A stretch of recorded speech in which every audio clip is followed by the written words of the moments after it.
Assalamualaikum warahmatullahi wabarakatuh.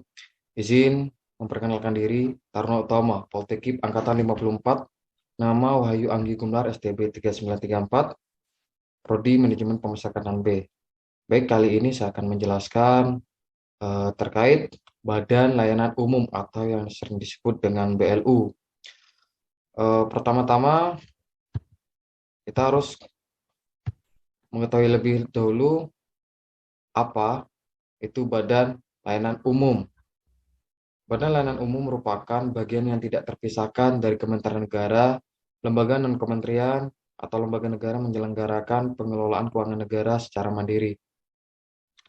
Badan Layanan Umum merupakan instansi di lingkungan pemerintah yang dibentuk untuk memberikan pelayanan kepada masyarakat berupa penyediaan barang, jasa yang dijual tanpa mengutamakan mencari keuntungan. Jadi di sini itu tujuan utamanya itu bukan mencari keuntungan.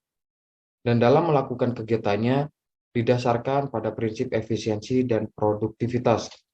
Walaupun pengelolaan keuangan negara dilakukan secara terpisah dengan instansi induknya, tetap harus berpatokan pada ketentuan perundang-undangan.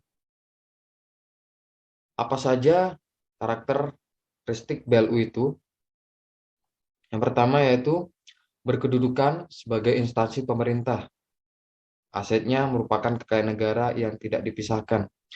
Yang kedua, menghasilkan barang jasa yang seluruh atau sebagian dijual kepada masyarakat. Jadi di sini barang jasa yang dibuat itu bisa dijual seluruhnya ataupun sebagian yang nantinya akan dijual kepada masyarakat.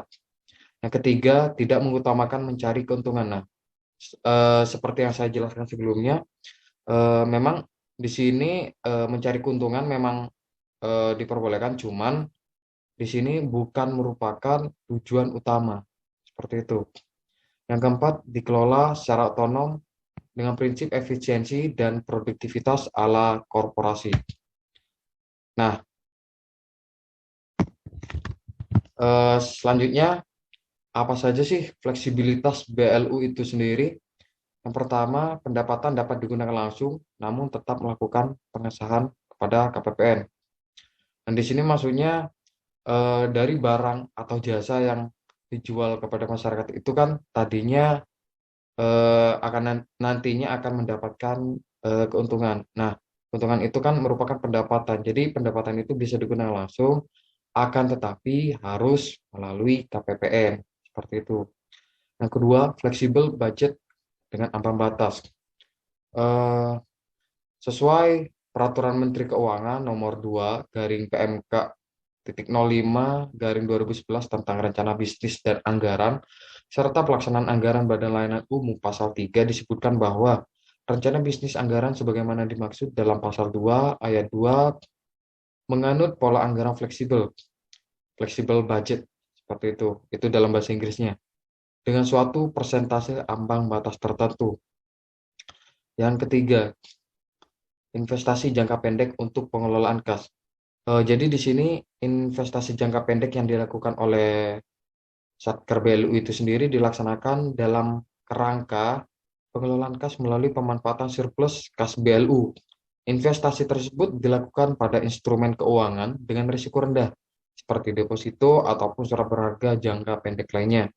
Yang keempat, melakukan utang jangka pendek. Utang jangka pendek ini biasa menjadi alternatif kebijakan yang bisa diambil saat perusahaan merencanakan penambahan dana untuk memenuhi kebutuhan operasionalnya. Perusahaan yang memerlukan dana dalam jumlah besar dan ingin mengajukan pinjaman dalam bentuk utang, maka nilai risiko perusahaan ikut juga meningkat. Sehingga ketika perusahaan tersebut tidak mampu melunasi utang jangka pendeknya, maka likuiditas perusahaan terancam mengalami kerugian. Yang kelima, surplus digunakan pada tahun anggaran berikutnya dan defisit dimintakan dari APBN. Surplus di sini merupakan gambaran saat jumlah aset atau sumber daya masih tersisa setelah digunakan. Artinya, surplus ini sangat beragam tergantung konteksnya. Misalnya dalam konteks anggaran perusahaan, kondisi surplus adalah saat pendapatan yang diperoleh atau dialokasikan melebihi biaya yang dikeluarkan. dalam anggaran pemerintah. Surplus juga merupakan kondisi pada saat penerimaan pajak ditambah penerimaan lainnya masih lebih banyak setelah dipotong dengan semua pengeluaran dalam membiayai program pemerintah atau di sini belanja pemerintah. Yang keenam, pegawai dapat terdiri dari PNS dan profesional non-PNS. Jadi, di dalamnya ini tidak hanya PNS, jadi meskipun non-PNS itu bisa asal non-PNS tersebut itu non-profesional, maksudnya profesional seperti itu. Yang ketujuh, pengelolaan barang dapat dikecualikan dari aturan umum pengadaan. Yang kedelapan, pengelolaan kas pemanfaatan idle cash hasil untuk BLU. Idle cash itu sendiri eh, merupakan kalau dari dalam bahasa Indonesianya itu berupa dana menganggur yang mana dapat diupayakan suatu investasi jangka pendek seperti deposito untuk memberikan nilai tambah sumber daya keuangan. Selanjutnya, nah di sini Badan Layanan Umum itu sendiri terdiri dari pengelolaan pendapatan, pengelolaan belanja, pengelolaan SDM, PNS, dan non-PNS, pengelolaan utang piutang, pengelolaan tarif, pengelolaan barang dan jasa. Jadi pengelolanya itu sangat banyak sekali ya di sini. Nah, eh, saya akan menjelaskan terkait yang pertama yaitu pengelolaan pendapatan. Penerimaan anggaran bersumber dari APBN ataupun APBD diberlakukan sebagai pendapatan pada layanan umum.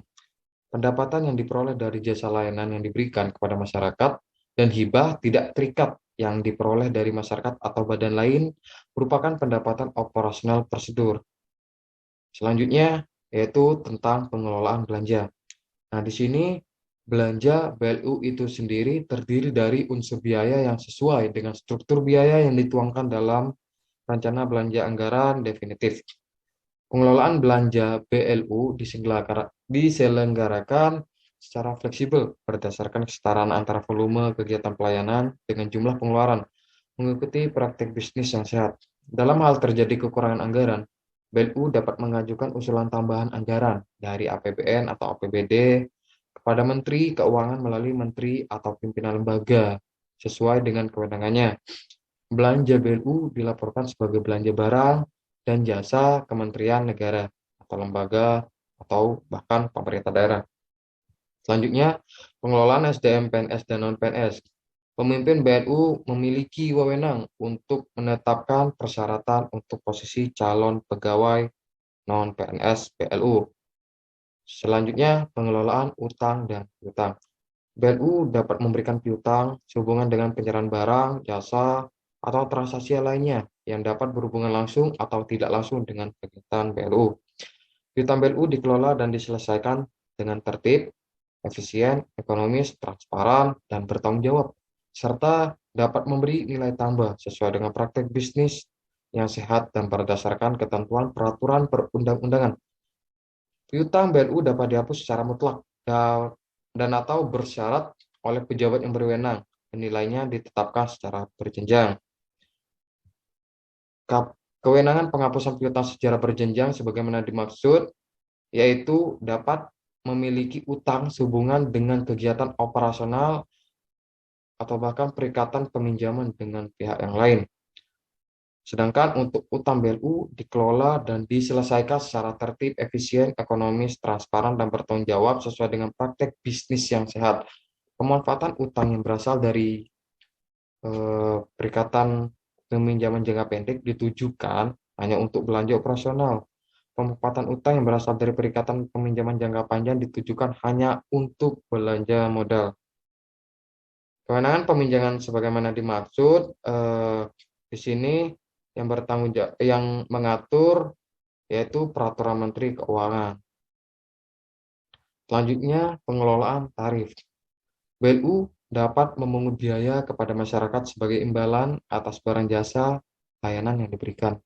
Imbalan atas barang jasa layanan yang diberikan sebagaimana dimaksud ditetapkan dalam bentuk tarif yang disusun atas dasar perhitungan biaya per unit layanan atau hasil per investasi dana.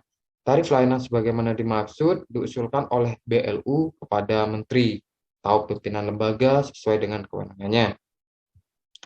Selanjutnya, pengelolaan barang atau jasa oleh BLU dilakukan berdasarkan prinsip efisiensi dan ekonomis sesuai dengan praktek bisnis yang sehat.